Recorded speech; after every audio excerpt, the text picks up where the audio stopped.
Bienvenidos y bienvenidas al podcast de Nos van a oír. Hoy abordaremos las diferencias de la lucha sindical del ayer y el de hoy, y también qué aprendizaje podemos obtener de aquella época. También abordaremos el papel de la mujer dentro del sindicato y en el franquismo, y también las necesidades y las problemáticas de la juventud a día de hoy. Empezamos.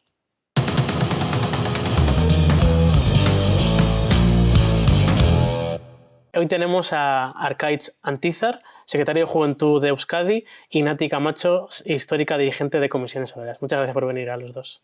Gracias a ti por invitarnos. Empezamos con una parte de contexto más personal, ¿no? ¿En qué momento os acercasteis al sindicato y os afiliasteis y qué edad tenía cuando lo hicisteis? Si quieres empezar. Bueno, yo el sindicato... a las comisiones obreras me acerco desde su primera coordinación. Yo vivo en Puerto Llano, mi padre y bastantes compañeros suyos del antiguo PC, que habían sido muy represaliados, todavía encontraron fuerzas para coordinar aquellas primeras comisiones obreras. Entonces, el primer recuerdo que tengo de las comisiones obreras en acción es la huelga general de Puerto Llano. Consiguieron con un éxito enorme que el pueblo parara entero. Huelga general en los 25 pozos mineros, más en la empresa nacional Calvo Sotelo, lo que hoy es Repsol. Así que... ¿En qué año fue eso? Eso fue en el año 62.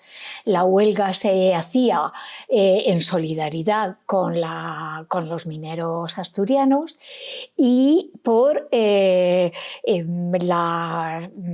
salario de 150 pesetas, para que hubiera que el salario mínimo fuera este. Entonces mis padres, que estaban súper comprometidos, tenían una fuerza enorme aún, pues nos utilizaban a sus hijos, a los pequeños, para distribuir propaganda, para ir a los pozos mineros, porque en las minas las huelgas las aguantaban mientras los alimentos aguantaban, porque hay muy mala ventilación. Pero hay algunos ventisqueros por el que los chiquillos, las niñas, en mi caso, yo podía colarme. Entonces fue un éxito tan grande a pesar de la represión posterior. A mi padre lo detienen, lo despiden y ya nos venimos a Madrid. Pero ese primer contacto fue fantástico, porque vi que era tal apoyo que las comisiones obreras tenían que yo ya estaba encantada de poder participar. Y mi ilusión era, yo ya trabajaba en un taller haciendo pantalones que nos enseñaban a coser a las hijas de los trabajadores. La FP era irte a un taller pequeño, legal o ilegal, no te pagaban salario, pero te enseñaban a coser. Entonces mi ilusión era venir a Madrid, encontrar trabajo en una fábrica grande y organizar las comisiones obreras. Y eso hice. Casi nada.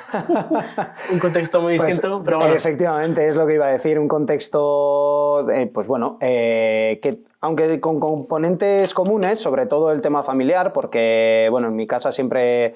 Pues se ha hablado de sindicato, de sindicalismo. Mi padre en los últimos 12 años de su vida laboral fue delegado de comisiones obreras allí en Guipúzcoa, en una pyme de electricidad. Y entonces, pues bueno, sonaba en casa, digamos, peleas sindicales, que había también una comarca muy industrializada en el interior de Guipúzcoa, pues con huelgas en grandes empresas, incluso en medianas empresas, y entonces, pues bueno, el tema sindical pues siempre ha sonado tanto en el pueblo como en la familia. Entonces yo termino la formación, la licenciatura en Derecho, y mientras tanto estoy currando en hostelería. Y ahí pues me voy dando cuenta de que además, quizás no tanto el tema salarial, sino más, pues por ejemplo, cuando yo veo mi vida laboral y veo que he estado trabajando a jornada completa, pero que la cotización que tengo es a media jornada y ese tipo de cosas, pues yo ya me empiezo a mosquear también y digo, pues bueno, me acerqué allí a la sede de Zumárraga, allí de mi comarca, y me afilio en esto, pues sería septiembre del 2015 fue, ahí hace también un tiempillo, y eso fue pues con 24 años, y eso es mi inicio, digamos, en el sindicato, mi primer contacto con el sindicato mío personal, más allá de que en casa también y en la comarca pues ya se tuviese en cuenta el tema sindical, sí. Tú nos has hecho ya un pequeño spoiler de cuál es la primera huelga que recordáis. ¿Tú recuerdas alguna huelga en la comarca, la provincia? Sí, recuerdo, bueno, en la época estudiantil pues nos tocó el cambio al plan Bolonia, aquella ley Wert, la llamada ley Wert, pues mucha movilización en el ámbito estudiantil, desde pues, el bachillerato, también luego en la universidad y tal. Y en el ámbito laboral recuerdo, tengo yo muy grabado, cuando entré, digamos, al sindicato, al equipo de extensión de allí de la comarca, yo entro en enero del 2016 y en marzo del 2016, o sea, a los 2 meses, era yo un pipiolín, pues la segunda comarca, la segunda empresa más importante en cuanto a número de trabajadores, una gran siderurgia que había en el pueblo de al lado, pues empiezan a acudir los miembros del comité de comisiones obreras a la sede y empiezan a hablar de que se oye que hay una posibilidad de un ERE de extinción, que la empresa pues puede cerrar, que tal, que cual. Y resulta que pues, luego les comunica al comité el inicio del periodo de consultas, empieza toda la movilización en el pueblo y al final pues, acaba siendo pues, la destrucción de alrededor de 350 puestos de trabajo. ¿Qué empresa es esa? ArcelorMittal.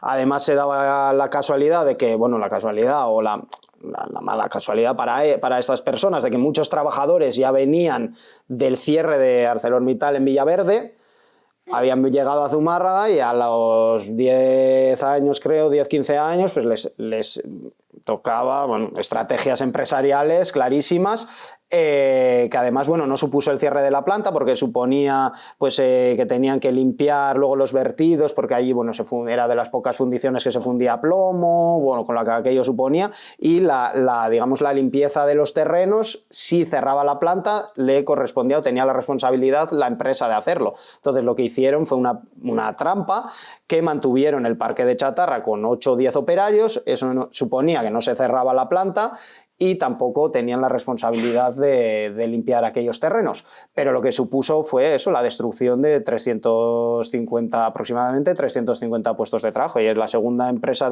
después del Hospital Comarcal, la segunda empresa que más personas empleaba. Y fue un choque bastante potente eso, el entrar al sindicato, te encuentras eso, movilizaciones en la comarca, o sea, vamos, lo que decimos, ¿no? Lucha sindical, lucha obrera en la comarca que yo había escuchado, había visto de chavalín, pero aquello ya de verlo desde dentro y lo que supone, las tensiones internas, personales, el desgaste, fue duro, fue un aprendizaje, pero fue jodido.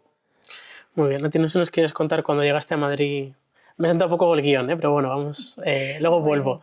Cuando llegaste a Madrid, ¿qué te encontraste? Madrid supuso para mí, pues, llegar a la ciudad. Yo creo que Madrid a mí me hizo ciudadana, porque la experiencia que había en Puerto Llano de ese movimiento obrero tan nuevo, con esa pujanza, con esa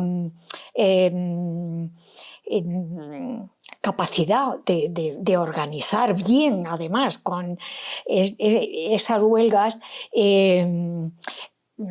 no era una experiencia estrictamente personal. Cuando yo llego a Madrid, enseguida busco trabajo en una fábrica grande. La edad laboral entonces eran 14 años, por tanto, era una época en que en las familias obreras los hijos y las hijas apenas teníamos infancia.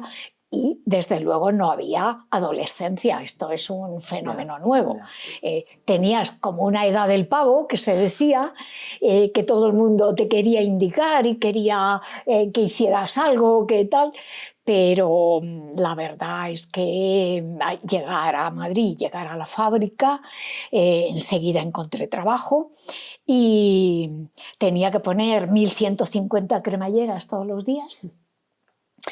Y la primera huelga que hago, que encabezo, que participo como trabajadora es en Manufacturas África y en Manufacturas Clámide, que era la misma, una en sección de caballeros y otra en sección de señoras, porque no había botiquín.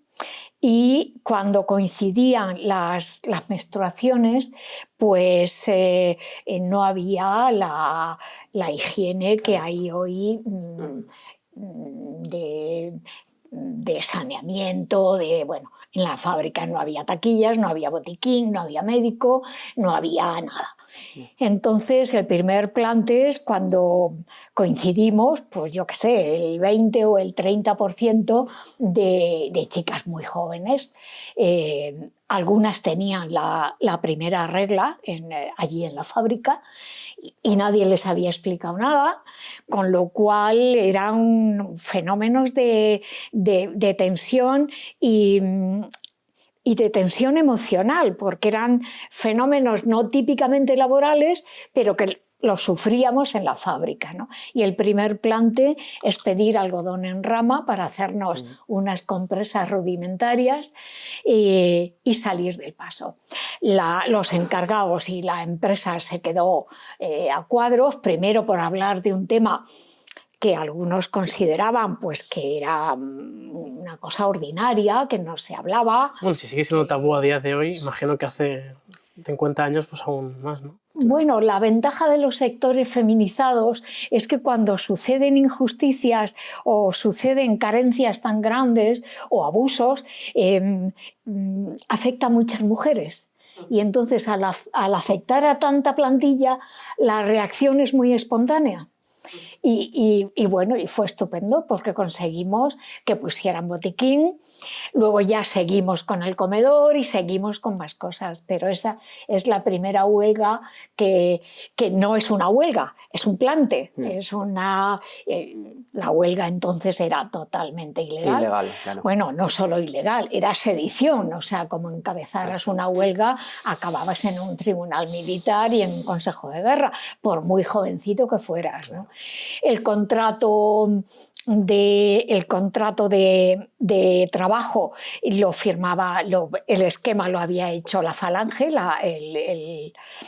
el Frente de Juventudes, y entonces la autoridad la daban al encargado o a los jefes, le daban la autoridad de pegarte un tortazo, de educarte, de reprenderte, de castigarte, o sea que las condiciones eran tan duras que en realidad faltaba cualquier chispa para que aquello saltase. Si estabas atenta, la verdad es que saltábamos siempre un grupo, a lo mejor no todo lo que esperábamos o lo que necesitábamos, pero eran plantes, ese fue el primer plante. Luego ya por el convenio, por las horas extras, hicimos muchas cosas y en estos sectores las líderes pues éramos las aprendizas.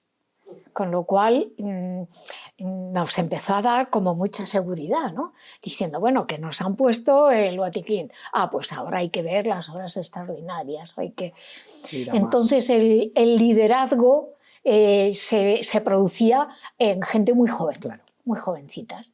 Bueno, algunas casi niñas, ¿no? Porque con 14 años pues hay gente que es muy, muy madura, pero hay personas que son muy crías, ¿no? Curioso cómo ha cambiado la concepción de la adolescencia en estos años. Mi tío me contaba su historia que fue parecida. Llegó del pueblo con 14 años y jugando a pelota le dijeron ¿quieres trabajar? Y al día siguiente empezó en una fábrica con 14 años, ¿no? Es muy curioso. Sí, primero porque nos trataban como mano de obra barata, dócil, manejable. No, hoy hay unos abusos manifiestos, ¿no? Que yo muchas veces pienso, ¿cómo lo soportan, ¿no? Pero entonces esa facilidad para acceder al trabajo es que la explotación era brutal. Hasta que se equivocaban y veían que no éramos tan dóciles, que reivindicábamos y que y que sabíamos dónde estábamos.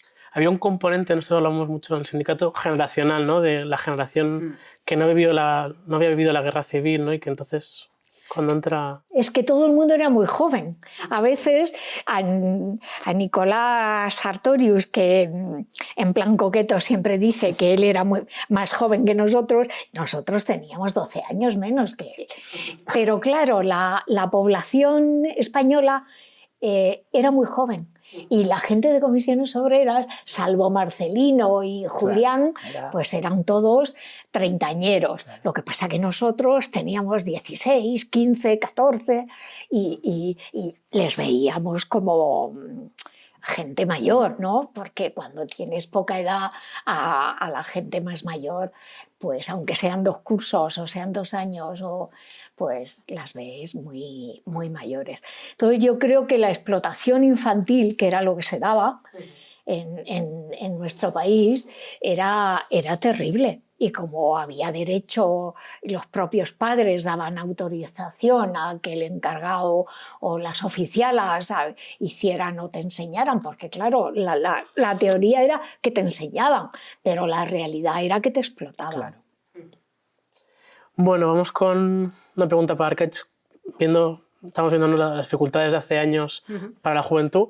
Ahora, ¿cuál es la dificultad para organizar a la juventud trabajadora en la actualidad? Pues yo creo que una de las principales dificultades que hay es la atomización que hay hoy en día en el mundo del trabajo. Es decir, en aquella época que comentaba Nati, existía, yo también, ¿no? desde el punto de vista, desde el conocimiento del mundo o del ámbito laboral, ¿no? en Euskadi, pero bueno, que se puede extrapolar también, yo creo, que a otras partes del Estado. El poder que había, o el componente industrial que había en aquellas épocas, pues años 70, 80, tal, había unos núcleos industriales muy potentes en los que, bueno, las cadenas de subcontratación, por ejemplo, no eran tan elevadas. Lo que ha comentado Nati, ¿no? Cuando había problemas comunes, había bastantes personas que trabajaban juntas, ya fuesen, digamos, problemas, como ha comentado ella, en sectores feminizados o sectores masculinizados, pero al final tú estabas mucho más cerca de tus compañeros, compañeras, digamos, se podía hacer más piña o más equipo en ese sentido a la hora de reivindicar pues, las reivindicaciones que hubiese en cada puesto de trabajo, en cada empresa concreta o por cada convenio concreto, ¿no? Pero hoy en día, con las nuevas realidades del trabajo, que nosotros y nosotras pues muchas veces, ¿no? Lo hemos trabajado, lo venimos trabajando durante este mandato y desde las distintas secretarías de juventud territoriales, también la confederal, pues estamos muy, muy centrados en eso, ¿no? En cómo ha cambiado el mundo del trabajo. Y creo que eso, que la atomización, o sea, que es básicamente que tú estés trabajando en tu casa, o sea, seas parte de quizás una empresa con 2.000, 3.000 empleados y empleadas, pero tú estás en tu casa o en una oficina solo, como mucho, con 1 o 2 compañeras más, y que quizás la matriz de esa empresa está a 500 kilómetros de distancia, o sea, es decir, los núcleos obreros que existían hace 40, 50 años, hoy en día se han ido desvertebrando, y creo que uno de los principales objetivos que tiene el sindicato es eso, ir digamos, a organizar a aquellas personas que están más desvertebradas y que lo tienen también más difícil para acercarse al sindicato, para conocer quién es su representante sindical, su delegado, su delegada. Entonces, incluso viniendo también de Euskadi, que todavía es verdad que el peso industrial es potente, no es el mismo que en los años 80, pero incluso en aquellas empresas donde hay mucho arraigo sindical, hay comités de empresa potentes y tal, incluso en aquellas empresas, por ejemplo, el personal de mantenimiento, el personal de limpieza, el personal del comedor, ya son empresas externalizadas que forman parte de otra empresa. Entonces, ya no son el compañero o la compañera que, aunque tenga otro mono de trabajo, otro equipamiento de trabajo, sigue perteneciendo a tu misma SL, SA. Y entonces, pues bueno, oye, compañero o compañera, ¿qué problemas tienes? ¿Qué tal? O sea, son problemas completamente distintos de una empresa distinta, que eso yo creo que también, según van avanzando las políticas neoliberales, es algo que, bueno, es un acierto para ellos y un perjuicio para nosotros, que ha supuesto, pues eso, que incluso dentro de un mismo tejado, de una misma fábrica, de un mismo centro de trabajo, haya trabajadores y trabajadoras que no se sientan identificados o identificadas entre ellas, porque simplemente tú llevas el buzo de color azul, yo lo llevo de color verde y somos de distintas empresas, entonces tus problemas no son los míos.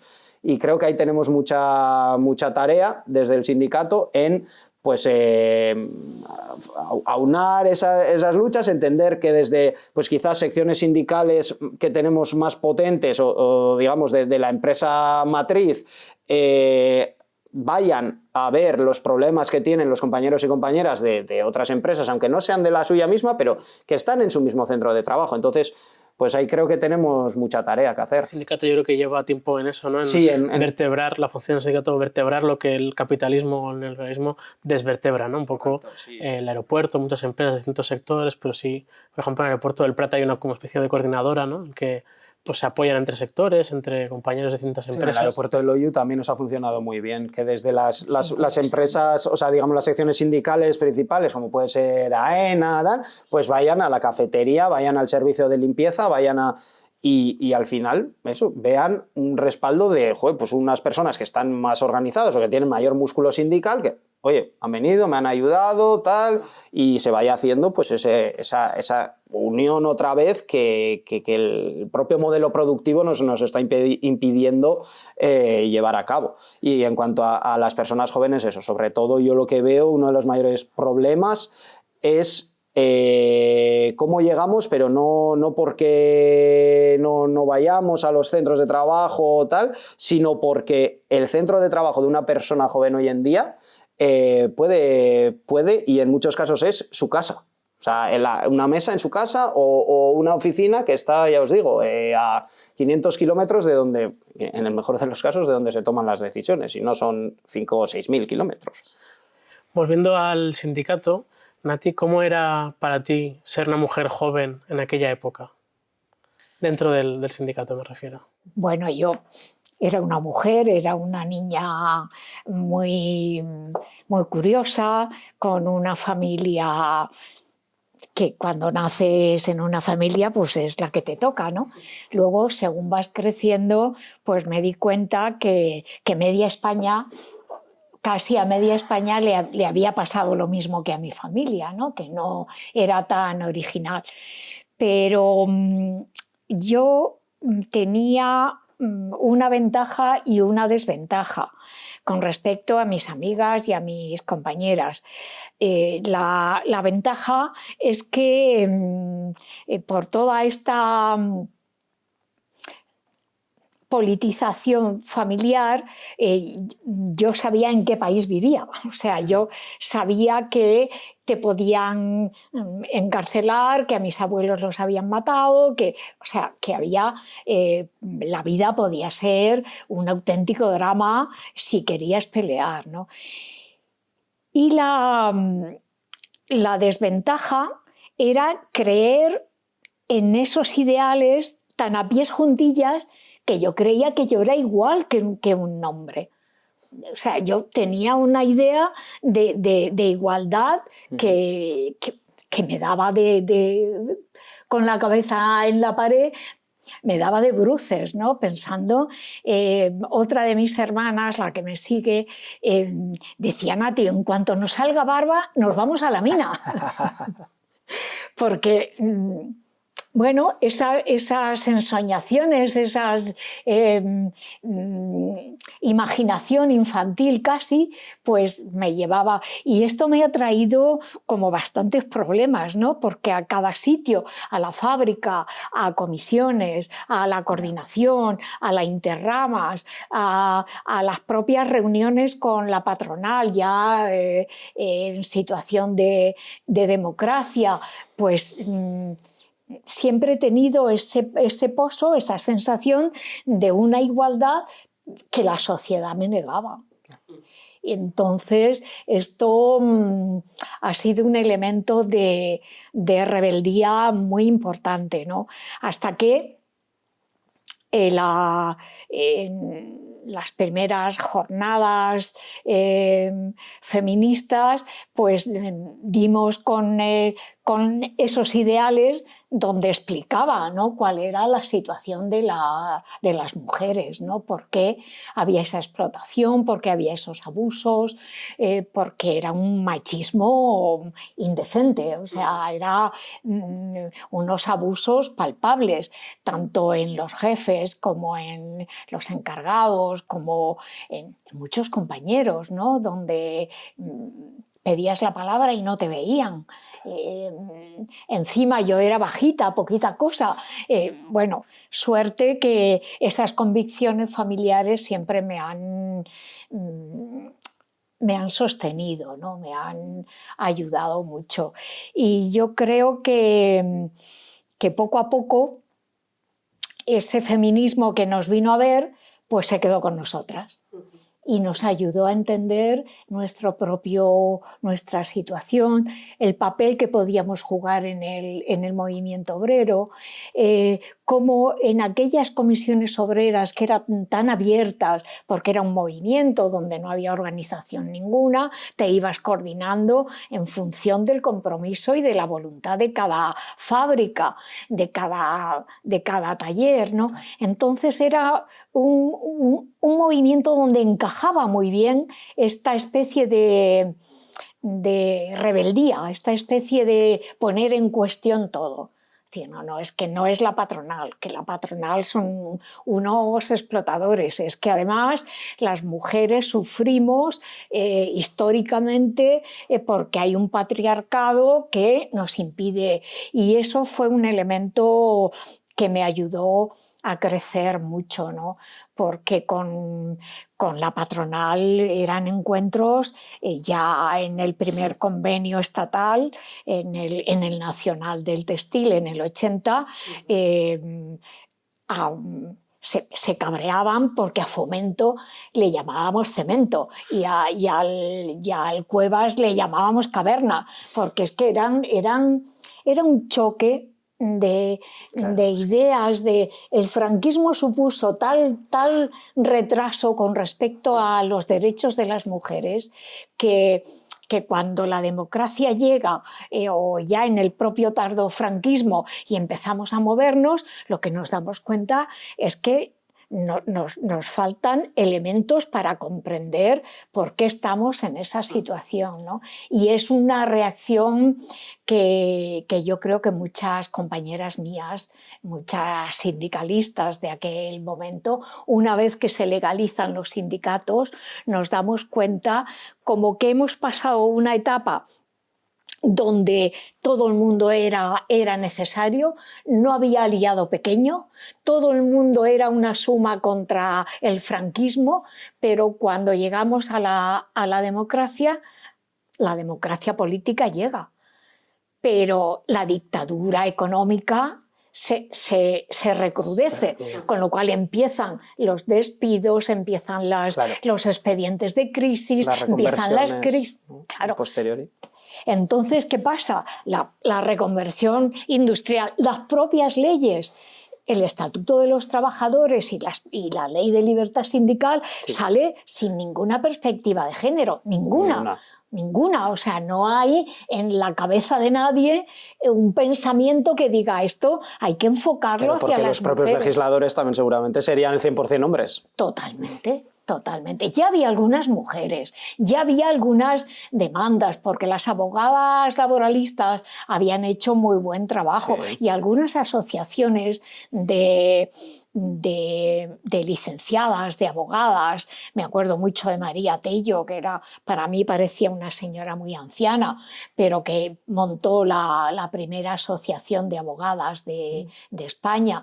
Hizo un mini congreso en el 69, pero claro, todo va, el ser mujer lo que me hace es ver que hay que combinar, que la lucha sindical requiere un análisis y un planteamiento de género que no lo hay. No solo que no lo hay, sino que empieza a haber problemas para que las prioridades sean las nuestras. Y en los sectores feminizados, pues esto lo vemos muy rápidamente, pero en el conjunto de la Confederación tardamos años, y hasta la conferencia del año 93, donde se establece que somos un sindicato de hombres y mujeres y que ese espacio tiene que ser así, pues la pelea es dura. Es muy dura porque resulta ofensivo. Claro. Que una vez que hemos peleado de esta manera desde nuestra infancia, nos tenemos que enfrentar a una situación donde la democracia no resuelve nuestros problemas, los agrava. Y entonces tenemos que relanzar una lucha todavía más fuerte, pero con menos fuerza en las empresas, porque la crisis en los sectores de la manufactura empieza muy golpear totalmente, ¿no? Volviendo un poco a la dictadura, ahora justamente la Fundación 1 de Mayo está haciendo una campaña, ¿no?, sobre cómo era ser mujer durante el franquismo, ¿no?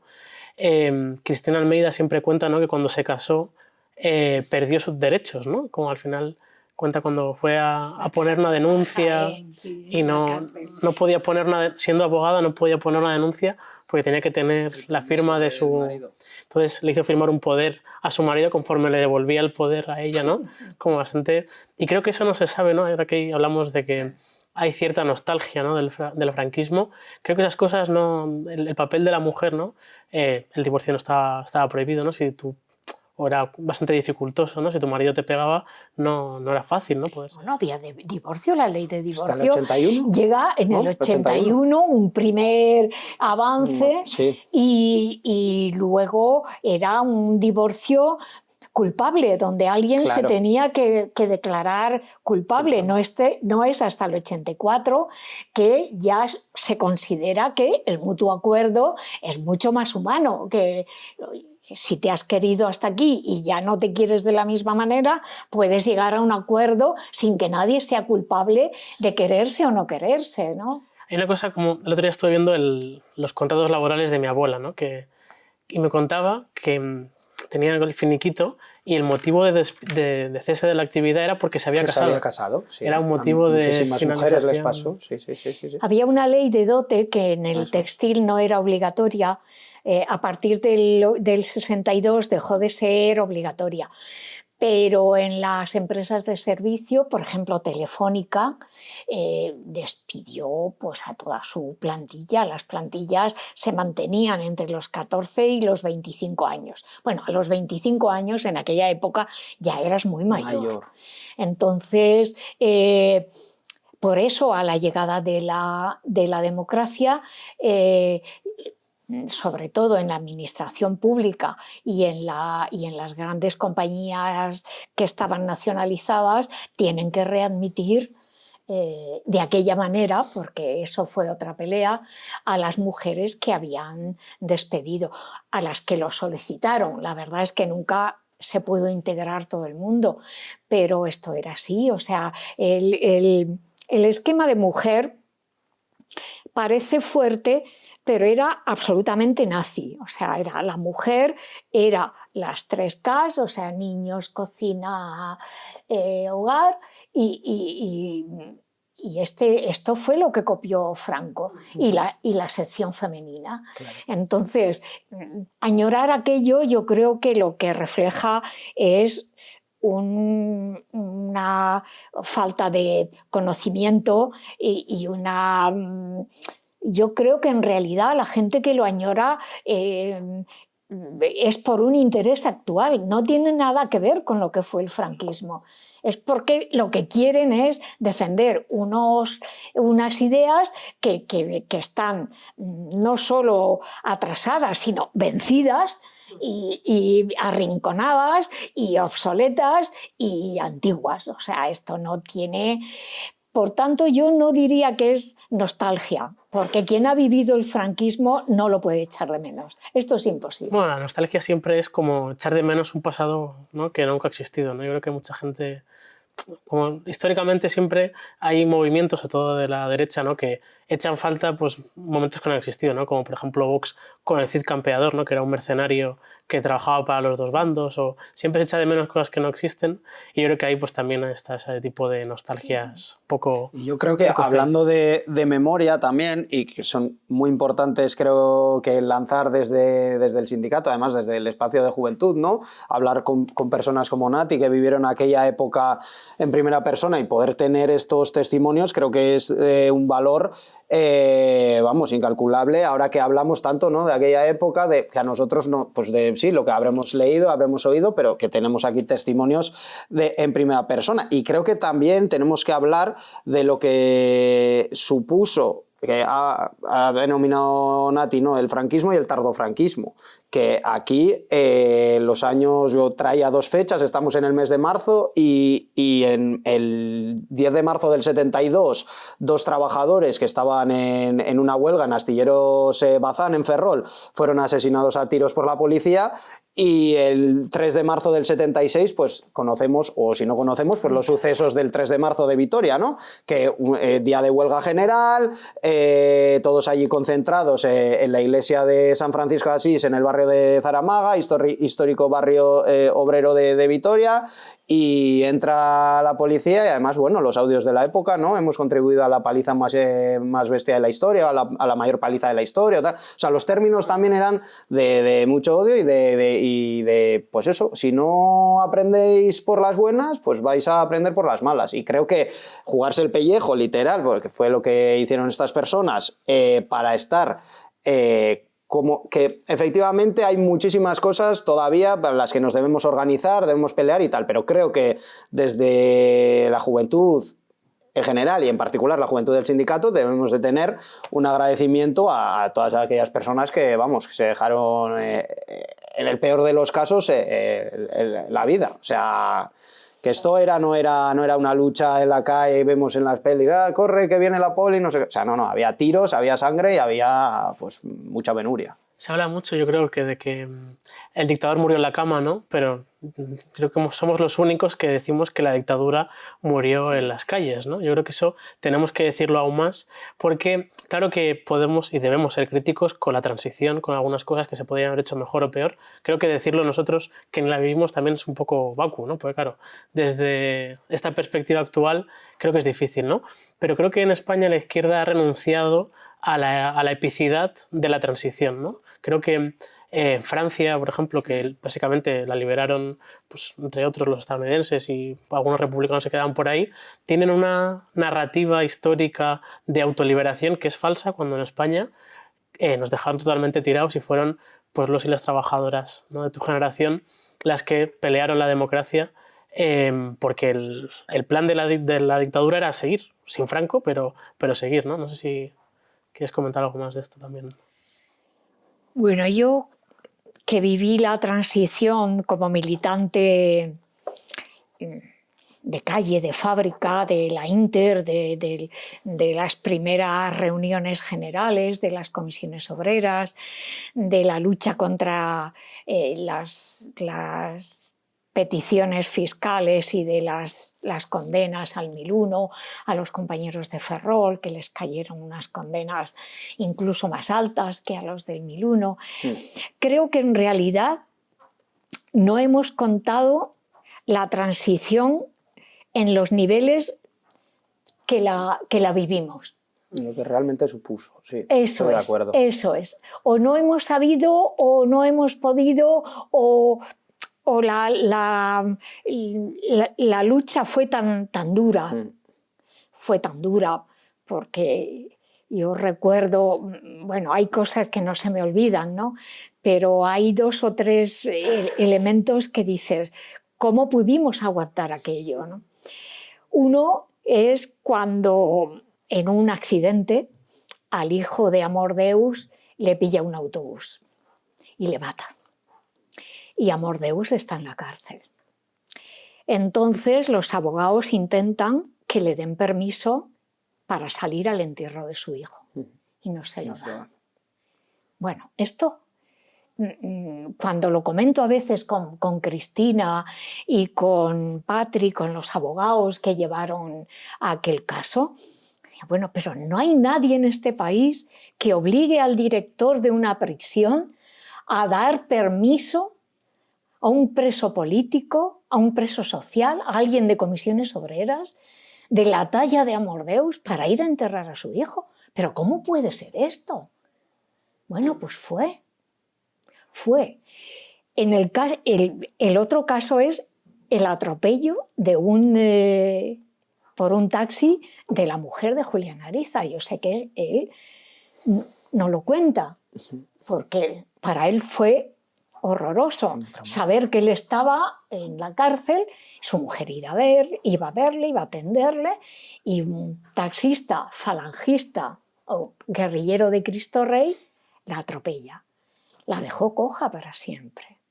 O sea, no era solo que tú sufrías cuando te lanzabas a encabezar huelgas y sufrías todo esto. Que quedaba señalada por quién eras y a cara a perro. Sí. La familia sufría unas consecuencias que, claro, hace falta una fortaleza psicológica o psíquica. Vaya, o sea, yo le tenía un amor infinito, porque decía, ¿cómo ha podido un padre soportar esto? ¿No? El niño tenía 7 años. Bueno, esto es el franquismo, o sea, esto es lo que... pero esto no lo hemos contado. Incluso se está ocultando, ¿no? Ahora podríamos ver cómo Ayuso se ha negado, ¿no?, que se ponga una placa en la Puerta del Sol. Y el relato, ¿no?, de, bueno, es que estos... hay revanchismo, hay odio, es que la izquierda siempre está... pero... ¿cómo no te va a surgir un sentimiento, no sé si de odio, pero de rabia, desde luego, de rabia de clase frente a estas cosas que te cuentan? Y si te cuentan, bueno, pero si ya además las has vivido en tu familia porque le ha pasado a tu abuelo, a tu tío, a quien sea, joder, es... Todas las cosas también de tortura, ¿no?, y de todas esas cuestiones que, claro, que fueron... Yo creo que son tan conscientes en el tema de la Dirección General de Seguridad, que siempre que puedo lo denuncio. Hace poco en la SER, en el A Vivir, me llevaron allí a la Dirección General de Seguridad, que yo he pasado por allí en 7 ocasiones, en las 2 últimas embarazada. Y yo creo que lo hacen no solo porque quieren borrar la memoria, sino porque quieren zanjarlo con deshonor. Es decir, ¿por qué este edificio, que es una casa que todo el mundo valoramos, que vamos a comernos las uvas en fin de año, que no puede reconocer, o sea, lo que allí ocurrió? Porque eso le resta honores a esa casa, porque todos los estudiantes que pasaron por allí, los intelectuales, los escritores, los pintores, los artistas, hasta Lola Flores pasó por allí para pagar la multa de Rocío Dúrcal. Es decir, es una historia tan española, es historia de un país, ¿no?, tan madrileña además, porque Ayuso se equivoca pensando que el tener la mayoría es que todo el mundo la hemos votado. No, tiene la mayoría, su obligación es gobernar, y gobernar correctamente. No. Exacto, tiene que votar para Madrid, o sea, tiene que gobernar para Madrid, y piensa que no, y se obceca hasta el punto de quitarle honores a la Casa de Correos, porque tiene una historia, y esa historia es nuestra historia. La versión catalana, que es Vía Laietana, muy cerca de donde está el sindicato, justo ahora estaba revisando que al final solo van a poner una placa, y que de hecho las entidades memorialísticas reconocen que es poco y que lo que tendrían que hacer es desplazar la comisaría a otro sitio para hacer un lugar de memoria mucho más amplio que una sola placa, ¿no? También ahí hubo muchas torturas. El propio Carles Vallejo, que estuvimos hace poco con él, pasó por allí, y creo que es parte de esa reparación, ¿no?, más que revanchismo, reparación, pues de las personas que vivieron todo aquello, que yo creo que aún es que es necesario, ¿eh? Yo creo que primero es gente que tiene esos intereses para dejarnos poco menos que en ridículo, ¿no? Porque decir que Franco se murió en la cama, en verdad tampoco sabemos exactamente cuándo murió ni dónde. Cuidado, porque resulta que la familia acabó peleándose por los restos. El yerno médico que lo quería salvar y alargarle la vida a toda costa, porque se les perdía el negocio en parte, y otra familia que lo que quería era que le dejaran en paz. Y bueno, que él se muera en la cama, lo veo muy bien. Ahora, la dictadura y su propia muerte tuvo mucho que ver con lo que hicimos, porque su sobresalto era continuo. O sea, no es un anciano que se murió en la cama de viejecito solo, sino que se murió en la cama angustiado, perseguido en sus propios círculos, con el asesinato del vicepresidente Carrero, con un parque empresarial en huelga, con cientos de miles... Bueno, cuidado cómo se murió este hombre. Se ha muerto, pues que le entierren. Pero desde luego la dictadura murió en la calle y murió gracias a esa coincidencia que muchas veces pasa entre los españoles, que parece que somos tan díscolos y que estamos esperando que a uno le vaya mal para decir ya lo sabía yo, que esto acabaría mal y tal. No, hubo una coincidencia en la transición tan especial, en el sentido de que todo el mundo puso lo mejor que tenía encima. Y yo creo que eso es lo que no hemos escrito desde niveles, por supuesto que hubo las alturas que se reunieron, por supuesto que hubo de todo, con los golpes militares, con los atentados, con las revueltas en los cuarteles, con todo eso pasó. Pero, desde luego, lo que hubo una coincidencia magnífica es el apoyo de todos los sectores al movimiento obrero, a las comisiones obreras. Fue tal acierto el movimiento de las comisiones obreras que generó una cantidad de apoyos y de solidaridad en todos los sentidos. Lo mismo se cogía dinero para los despedidos, que se apoyaba por escrito en los manifiestos contra la represión. Bueno, es que era una ayuda enorme de las amas de casa, de los estudiantes, de los colegios profesionales, de los abogados. Lo que pasa es que no era esa mayoría necesaria para vencer a un ejército que se inició con un golpe y fue golpista hasta después de la muerte de Franco, claro. ¿No? Pero eso es lo que de la transición, incluso los militares se llegan a sumar ya muy en el último momento con la organización de los militares democráticos, con la UMD. Entonces, creo que eso es lo que nos falta explicar. O sea, no solo que en la calle hubo tantas huelgas como las hubo, tanta represión como hubo, sino cuánta generosidad, cuánta participación, cuánto compromiso y cuántas, ¿cómo diría?, compromiso de futuro, porque no era una ventaja inmediata. Claro. Es decir, bueno, es que hay una transición y mañana vamos a... No, es que hay que montar otro país. Y yo creo que eso, que se consiguió hasta un punto, lo importante es ponerlo en valor, darnos esa autoconfianza y esa autoestima que yo creo que es muy, muy necesaria y que lo que aquella transición trajo, que fue una constitución democrática, lo que necesita es actualizarla, mejorarla y intentar que los tribunales constitucionales no vayan por detrás de lo escrito en esa Constitución. Para mí, la Constitución del 78 no era un punto de llegada, que en parte lo era para los españoles. También era un punto de partida para seguirla mejorando y para seguir avanzando.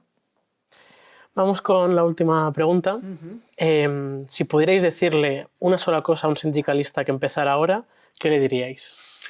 Yo le diría, y cogiendo el hilo que ha dejado Nati, esa visión, a tener visión a medio largo plazo, ¿no? O sea, que las cosas es como algo muy, muy simple. Los objetivos que nos planteamos en el ámbito laboral, ya sea por la defensa de un convenio, por la firma de un convenio, la defensa de un convenio, o por una mejora de condiciones laborales de un sector determinado, de una empresa determinada, que no se van a conseguir, que como ha dicho ella, de hoy para mañana. O sea, esto es un trabajo de perseverancia, un trabajo que a mí me gusta llamarlo de hormiguita, ¿no? Que al final, cuando te das cuenta, es pues, quizás a los 2, 3 años o incluso más, depende en la problemática que tengamos, pero que es un camino de perseverar, de no caer. Va a haber momentos malos porque la lucha pues a veces es complicada, genera tensiones, genera conflictos entre personas que pues bueno, a veces podemos resolver, otras veces es más complicado, pero creo que eso, perseverancia, combatir también la frustración, los nuevos métodos que tienen las organizaciones a las cuales nos enfrentamos, ¿no? Sí, combatimos frente a ellas, que pueden ser las organizaciones patronales, organizaciones políticas que no nos quieren bien, que incluso desearían que los sindicatos desapareciesen, que la mejor relación en el ámbito laboral es la relación individual entre empresario, empresaria y empleado, empleada, relaciones individuales, y que esto de los sindicatos, pues bueno, que no tiene ya mucha razón de ser hoy en día. Pues yo creo que hoy en día tiene, no voy a decir más, pero la misma razón de ser, aunque los motivos y las luchas sean diferentes a las que ha expresado Nati. Creo que estamos en disposición, somos una organización fuerte, una organización que tiene músculo. Quizás que ese músculo lo tengamos que engrasar, lo tengamos que trabajar con mayor constancia, porque es verdad que mover una organización que, y hay que decirlo, tiene cerca de 1 millón de afiliados, si no los tiene ya, pero andará cerca del 1 millón de afiliados y 112.000 delegados y delegadas que representan a comisiones obreras en los centros de trabajo, es que no sé quién puede tener hoy en día esa carta de presentación para ponerla encima de la mesa. Yo creo que no hay organización ni política, ni sindical, ni social, ni que pueda tener esa carta de presentación. Entonces, es verdad que las personas, el músculo, vuelvo a repetir, lo tenemos, nos tenemos que enfrentar a otros retos, otras problemáticas distintas a las que había hace 40, 50 años, pero y me ha gustado mucho, hace ya, creo que era de las primeras preguntas que ha respondido Nati,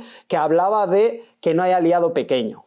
Y eso es, creo que, algo que se nos ha escapado últimamente, y que deberíamos de volver a tener en cuenta esas...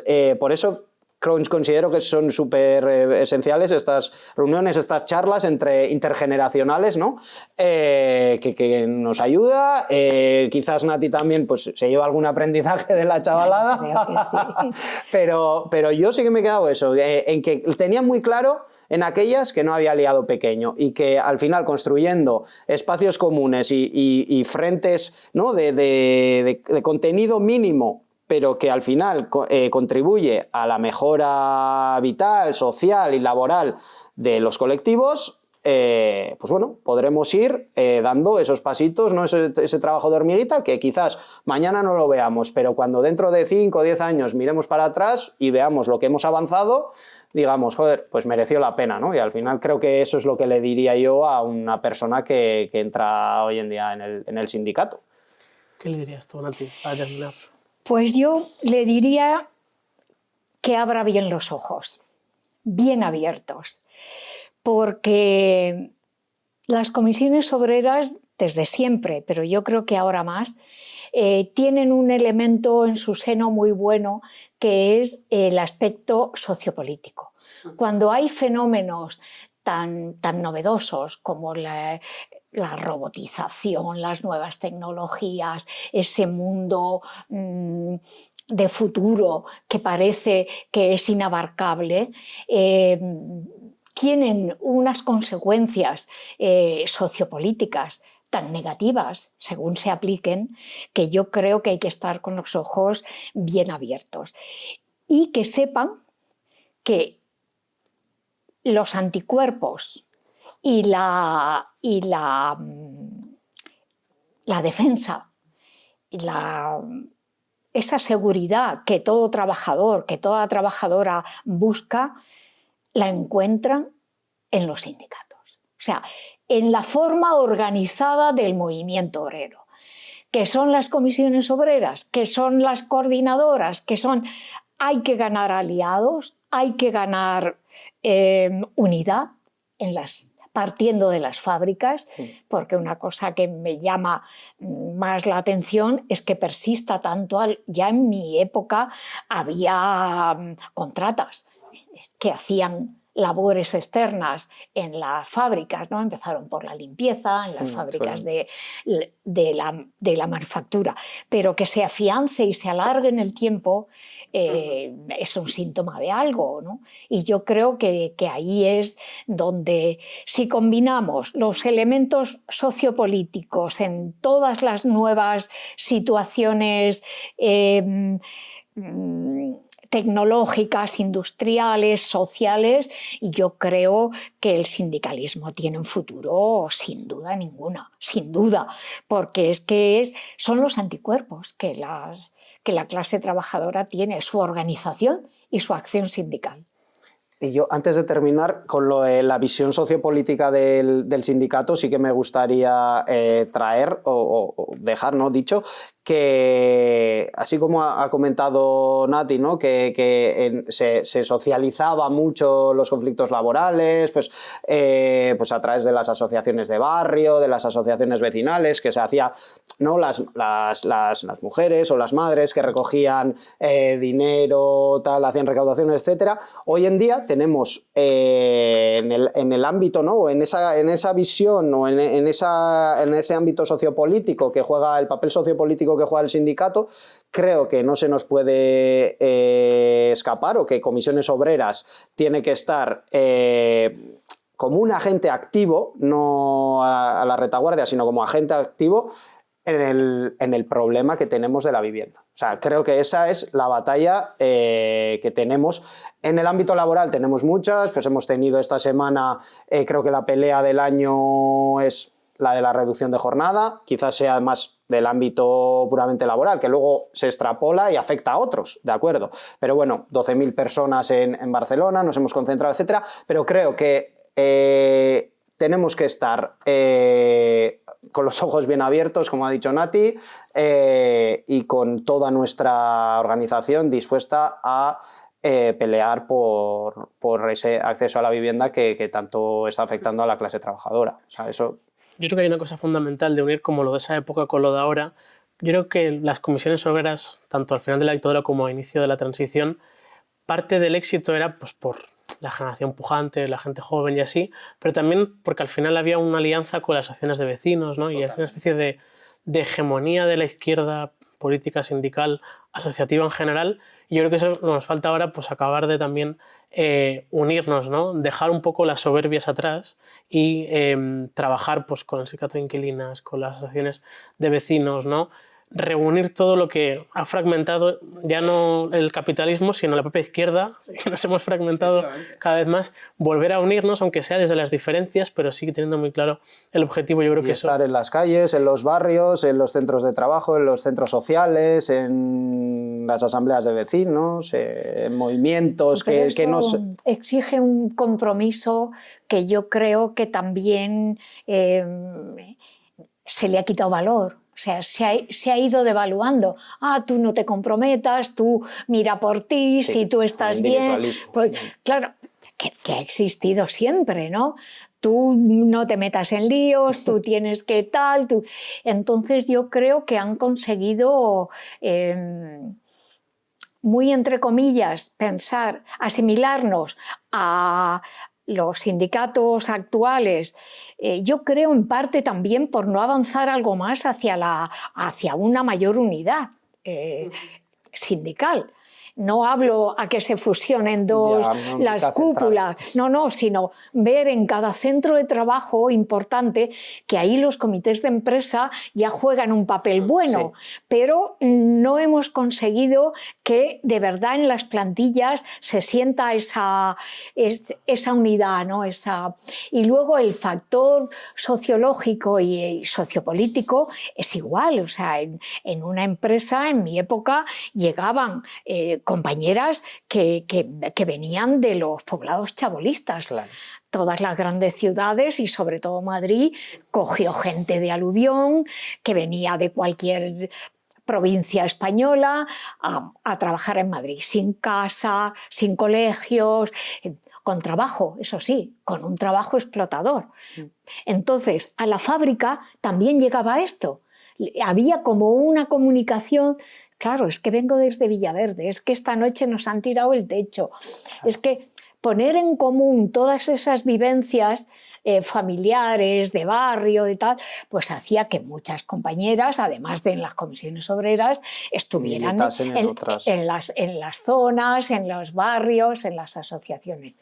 Yo creo que ahí todo eso exige una mayor unidad de la izquierda. Como no haya una mayor unidad, la izquierda se atomice en función de que hay que conseguir unos objetivos con unos ritmos y no se llegue a un acuerdo de que hay elementos centrales, como tú has mencionado, la vivienda, la emancipación, que no solo significa vivienda, que también, sino que es una forma de desarrollo humano. Tú decías antes que con 25 una persona ya era considerada mayor antes, ahora nos vamos de casa de media con 30 a 31. Sí, bueno, y algunas ayudas se establecen hasta los 30 años, el carné joven, no sé qué, hasta claro. Los 30, sí. Esto para mi generación es sorprendente. Claro. Sí, pero ¿cómo son los hombres en tu pueblo?